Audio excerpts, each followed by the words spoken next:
Video பார்க்குற எல்லாருக்கும் வணக்கம் நண்பா. இது உங்கள் ரெஸ்லிங் கிங் தமிழ். நான் உங்கள் ரகுமான். இன்றைக்கி நம்ம சேனலில் எதை பற்றி பார்க்க போகிறோம் கேட்டிங்கன்னா, ரோமன் ரெயின்ஸ் அண்ட் கோடி ரோட்ஸ் டேக் டீமாக இணைந்தது உண்மையிலேயே பார்த்திங்கன்னா ஒரு மிக்சட் ரிவ்யூ மற்றும் இதெல்லாம் தேவையில்லை அப்படிங்கிற மாதிரிலாம் பேசப்படுறாங்க. உண்மையிலேயே இது தேவையா அப்படிங்கிறத பற்றி தான் பார்க்க போகிறோம். ஸோ அதுக்கு முன்னாடி சேனலுக்கு ஃபஸ்ட் டைம் வந்துக்கோங்க, சப்ஸ்கிரைப் பண்ணி பெல் ஐகானை கிளிக் பண்ணி வச்சுக்கோங்க. தினமும் போகிற ரெஸ்லிங் செய்களை தமிழ் மொழியில் தெரிஞ்சுக்கோங்க. First of all, Roman Reigns return ஆனதுக்கப்புறமா அவர் ஒரு பேபி ஃபேஸ் மாதிரி தான் WWE வந்து காட்டினாங்க. ஆக்சுவலி இதுக்கு முன்னாடி இருந்த பேபி ஃபேஸ்னால் எப்படி நல்லா பேசுவார், வைப்பார், மைக் ஸ்கில்லாம் நல்லாயிருக்கும். பட் ஆனால் இது டோட்டலி சேஞ்சாக இருந்தது. அவருக்கு அந்த ட்ரைபல் சீஃப் அப்படிங்கிறது தேவை, அந்த மாலை தேவை. ஸோ தான் ட்ரைபல் சீஃப் பதவியில் இருக்கிற சோலஸுக்காக வெளுத்து வாங்கணும். அதுக்காக பார்த்தீங்கன்னா கோடி ரோட்ஸையெல்லாம் மன்னிச்சு விட்டார். மன்னிச்சு விடலை, அவர் எதுவுமே பண்ணலை, இதெல்லாம் காட்டிகிட்டு இருந்தாங்க. ஃபர்ஸ்ட் ஆஃப் ஆல், ஃபேன்ஸ் மத்தியில் பார்த்தீங்கன்னா பால் Hemen, Jimmy Uso, Roman Reigns இவங்கெல்லாம் ரிட்டன் ஆகணும், ரிட்டன் ஆகி சோலோ சிக்காவை பார்த்தீங்கன்னா வெளுத்து வாங்கணும் அப்படின்னு சொல்லி தான் ஆசைப்பட்டாங்க. பட் ஆனால் அண்ணன் திருப்பி வரும்போது ஒண்டியால் தான் பார்த்தீங்கன்னா ரிட்டன் ஆகிருக்காரு. இப்போது அவர் பெட்லைனை எதிர்த்து சண்டை போடுறாரு. அவருக்கு ஒரு நல்ல டேக் டீம் தேவை. அப்போ அந்த டேக் டீம் டிவிஷன் யாராக இருக்கணும்? ஜிம்மி யூசோவாக இருக்கணும். பால் ஹேமன் மூலயமா இன்னொரு ரெஸ்லர் கூட்டிகிட்டு வரலாம் பெட்லைன்லேருந்து.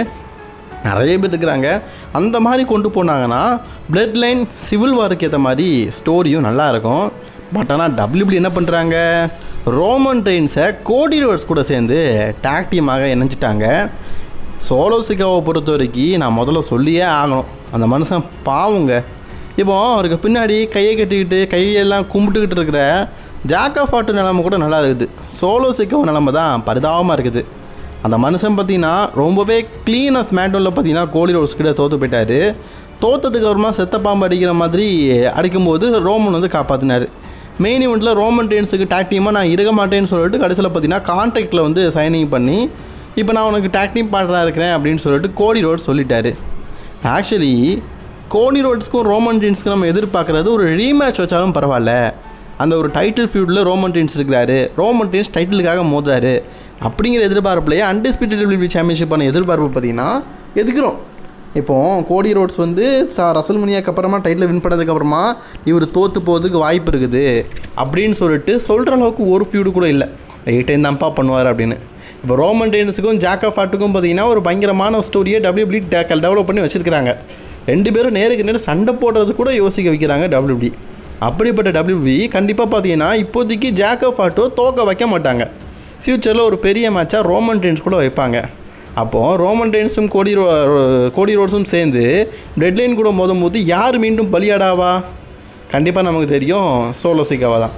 அதாவது ரோமன் ரெயின்ஸையும் கோடி ரோட்ஸையும் இப்போதைக்கு டேக்டீமாக சேர்த்ததே பார்த்திங்கன்னா என்னை பொறுத்த வரைக்கும் தேவையில்லாததான். இவங்க 2 பேருக்குள்ள ஒரு ஃபியூடை க்ரியேட் பண்ணால் அது ஓகே. பட் எதுக்கு இப்போ டேக் டீமாக சேர்த்து விட்டாங்க அப்படின்னு தெரில. ரோமன் ரெயின்ஸுக்குன்னு சொல்லிட்டு ஒரு ஃபேஷன் இருக்குது, ரோமன் ரெயின்ஸுக்குன்னு சொல்லிட்டு நமக்கு தகுந்தமான ஒரு சில ரெஸ்லர்ஸ் இருக்கிறாங்க. அவர் ஊன்னு சொன்னால் போதும், சாமி ஜெயின், ஜெய ஊசோ மற்றும் ஜிம்மி யூசோ இவங்கெல்லாம் சேர்ந்து பிளட் லைனை எதிர்கொள்வதற்காக மட்டுமே பார்த்திங்கன்னா ரோமன் ரெயின்ஸ் கூட சேரலாம். அப்படிப்பட்ட ஒரு பவரை வச்சுருக்கவர் ஏன் கோடி ரோட்ஸ் கிட்டே போனார்? இதுதான் ஃபேன்ஸ் மத்தியில் இருக்கிற ஒரு மிகப்பெரிய கேள்வி. WWE பார்த்திங்கன்னா ரோமனுக்கும் கோடிக்கும் ஒரு ட்விஸ்ட்டு வைக்கிற மாதிரி இவங்க 2 பேரில் ஒருத்தரை ஹீல் பண்ண வச்சு அதுக்கப்புறமா ரோமனுக்கும் கோடிக்கும் ஒரு மேட்ச் கொண்டு போனாங்க, நல்லாயிருக்கும். இப்போது கோடி ரோட்ஸை பொறுத்த வரைக்கும் நம்ம ஃபேஸாகவே பார்த்துட்டோம், ரோமனை வந்து ஹீலாக பார்த்துட்டோம். இப்போ ரோமன் ஃபேஸு கோடியும் ஃபேஸு அப்படின்னு நல்லா இருக்கா? இது ஒரு ஸ்டேஞ்சுக்கு பார்த்திங்கன்னா கோடியை வந்து ஒரு ஹீல்டன் தானே பண்ண வைக்கலாம். ஏண்டா என் டைட்டிலில் உன்கிட்ட பிடிக்கிட்டேன், மீண்டும் என் குறுக்கால வரேன்னு சொல்லிட்டு கோடி ரோட்ஸ் நான் உனக்கு ஹெல்ப் பண்ண மாட்டேன்னு சொல்லிட்டு ஹீல் பண்ணத்தான் பண்ணலாம். ஏன்னா ஒரு ஃபேஸ் தானே இருந்து உண்மையிலேயே சொல்லணும்னா ஒன்றுமே சாதிக்கலை. ரோமன் ரெயின்ஸ் கிட்ட டைட்டில் இருந்து வருஷத்துக்கு 2 தடவை டிஃபெண்ட் பண்ணாலும் அது உண்மையிலே நல்லா இருந்தது. பட் ஆனால் மந்த்லி டிஃபெண்ட் பண்ணுற கோடி ரோட்ஸோடைய ஃபியூட் வந்து கொஞ்சம் டல் அடிக்குது. அது ஏன் தான் சொல்லிட்டு எனக்கும் தெரில, ஃபேன்ஸுக்கும் தெரில. ஒருவேளை கோடி ரோட்ஸ் பார்த்திங்கன்னா டைட்டில் ஃபுட்டை நல்லா தான் கொண்டு போகணும்னு நினைக்காரா, அவருக்கு தான் இப்படி அமையலையா அப்படின்னு தெரில. இப்போ என்னை பொறுத்த வரைக்கும் பேட் பிளட்டில் பார்த்திங்கன்னா கோடி ரோமன் 2 பேருமே சேர்ந்து சோலோ சிக்காவை ஜாக்கா ஃபாட்டு கூட எதிர்படுறாங்கல்ல, இதில் கோடி ரோட்ஸ் ட்விஸ்ட் அடிக்கணும். கோடி ரோட்ஸ் பார்த்தீங்கன்னா பிளட் லைன் இதை நீயே பார்த்துக்க, நான் வந்து ஏன் தொலையை பார்த்துக்கிறேன்னு சொல்லிட்டு அவரோட ஹில்டன் தானே பண்ணால் அடுத்தடுத்து அவருக்கு ஃபேஸ் 10 ஆப்பரண்ட்டே நல்லா இருக்கிறாங்க. அவர் கூட நம்பிக்கையாக இருந்த கெவின் ஓவன்ஸ் கேட்பார் ஏன் எப்படி பண்ணேன், அப்புறம் ராண்டி கேட்பார் ஏன் சாமி ஜெயின் கூட ஒரு ஃபியூட் போகலாம், ஜே ஊசோ கூட ஃபியூட் போகலாம். எல்லாருமே பார்த்தீங்கன்னா ஃபேஸ் 10 கேரக்டர், இவர் ஒரு ஹீல் கேரக்டராக இருந்தால் அதை வச்சு பயங்கரமாக கொண்டு போகலாம். இப்போ கோடி ஃபேஸு, அவருக்கு ஆப்போனண்ட்டாக இருக்கிற எல்லாருமே ஃபேஸு அப்படிங்கிற போது கெவின் ஓவன்ஸுக்கும் கோடி ரோட்ஸுக்கும் எப்படி ஒரு மேட்ச் நடந்தது அந்த மாதிரி தான் இருக்கும். மேட்ச் நல்லா கொடுப்பாங்க, பட் ஆனால் ஃபியூடு 0, எதிர்பார்ப்பே இருக்காது. ஸோ அந்த மாதிரி தான் போயிட்டு இருக்கும். ஒன்று ரோமன் பழையபடி வில்லத்தனம் பண்ணணும், இல்லாட்டா கோடி ஹீல்டனாக மாறணும்.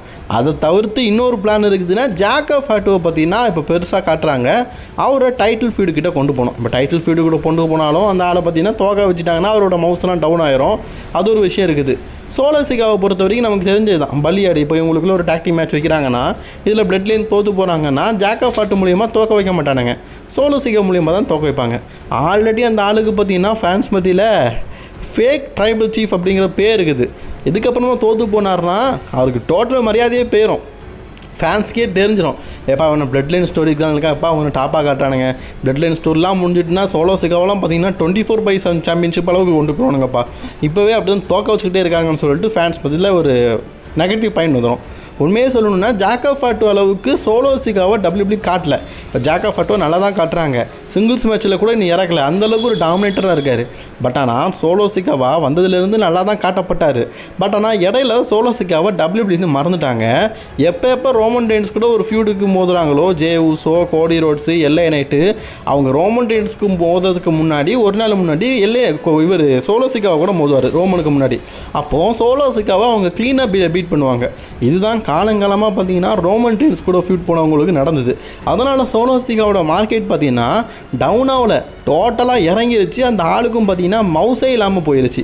ஸோ அதே நிலைமையே ஜாக் ஆஃப் ஹார்ட்டுக்கு கொண்டு வராங்களான்னு கேட்டிங்கன்னா டவுட்டு தான். ஏன்னா சோலோ சிகாவோட jack of hard wrestling performance பேஸில் ரொம்பவே நல்லா இருக்காது. அதே மாதிரி ரோமன் ரெயின்ஸும் கிட்டத்தட்ட ரெசல்மனியாக்கு அப்புறமா எந்த மேட்சும் விளையாடலை. இப்போ கோடி ரோட்ஸ்க்கும் ரோமன் ரெயின்ஸ்க்கும் WWE பார்த்தீங்கன்னா க்ரௌன் ஜூல் டைமில் ஒரு ஃபியூடை க்ரியேட் பண்ணுறாங்க அப்படின்னா கண்டிப்பாக என்னை பொறுத்த வரைக்கும் கோடி ரோட்ஸை ஒரு ஹீல் கேரக்டரில் இறக்கலாம், அல்லது ரோமன் ரெயின்ஸை பிளட் லைன் ஸ்டோரியிலே கொண்டு போகலாம். இதில் என்னை பொறுத்த வரைக்கும் தேவையில்லாத ஒரு ஆளுன்னு கேட்டிங்கன்னா கோடி ரோட்ஸு. WWE எதுக்காக கோடி ரோட்ஸையும் ரோமன் ரெயின்ஸையும் ஒன்று சேர்த்தாங்கன்னு தான் தெரில. என்னை பொறுத்த வரைக்கும் இதில் செத்ரோன்ஸ் தாங்க மாட்டிக்கிட்டு முழிப்பார். ஏண்டா கோடி, உனக்காக என் பிரதர் ரோமன் ரெயின்ஸையே எதிர்த்து ரெசல்மனியாவில் சண்டை போட்டேன், கடைசியில் அவனுக்கே கையை கொடுத்துட்டியடா அப்படின்னு சொல்லிட்டு அவருடைய மைண்ட் வாய்ஸ் என்ன இருக்கும், அவ்வளோதான் முடிச்சுட்டிங்கப்போ அப்படி இருக்கும். அது மட்டும் இல்லாமல் ரெசல்மனியாவில் ரோமன் ரெயின்ஸ் பார்த்தீங்கன்னா பல முறை டைட்டில் ரீட்டைன் பண்ணதுக்கு கோடி ரோட்ஸ் கூட சீட் பண்ணியிருக்காரு, சோலோ சிகாவை ஹெல்ப் பண்ணியிருக்காரு. அதையும் தாண்டி புனிதமானது ரோமன் ரெயின்ஸோடைய நட்புன்னு சொல்லிட்டு கோடி ரோட்ஸ் போடுறது எந்த அளவுக்கு லாஜின்னு தெரில. என்னை பொறுத்த வரைக்கும் WWE பார்த்தீங்கன்னா இப்போதைக்கு இந்த மேட்ச் தேவையில்லை அப்படிங்கிறது தான் என்னுடைய கருத்து. ரோமன் ரெயின்ஸ் பதிலாக ஜிம்மி யூஸை கூட்டிகிட்டு வந்தாலும் அந்த ஃபேமிலி பேஸுக்கு பார்த்தீங்கன்னா ரொம்ப நல்லாயிருக்கும். சரி, அடுத்து பழையபடி ரோமன் ரெயின்ஸ் வந்து பழைய ஓஜி பிளட் லைனை உருவாக்குறாரு அப்படிங்கிற எதிர்பார்ப்பு இருக்கும். இப்போது கோடி ரோட்ஸை சேர்த்தது என்னத்த சொல்லுன்னு எனக்கு தெரில. கோடி ரோட்ஸுக்கு நெக்ஸ்ட்டு ஃபியூடு யாருக்கிட்டும் இல்லை, நல்லா கொண்டு போக முடியல. இந்த ஆளுக்கிட்ட வர சாம்பியன்ஷிப் இருக்குது, சரி சாம்பியன்ஷிப்பை வச்சு தான் நல்லா ஃபியூட் கொண்டு போக முடியல, அட்லீஸ்ட் ரோமன் ரெயின்ஸ் கூட சேர்த்தாச்சு ஒரு மவுஸை க்ரியேட் பண்ணலான்னு சொல்லிட்டு இப்படி ஜாயின் பண்ணியிருக்காங்களான்னு தெரில.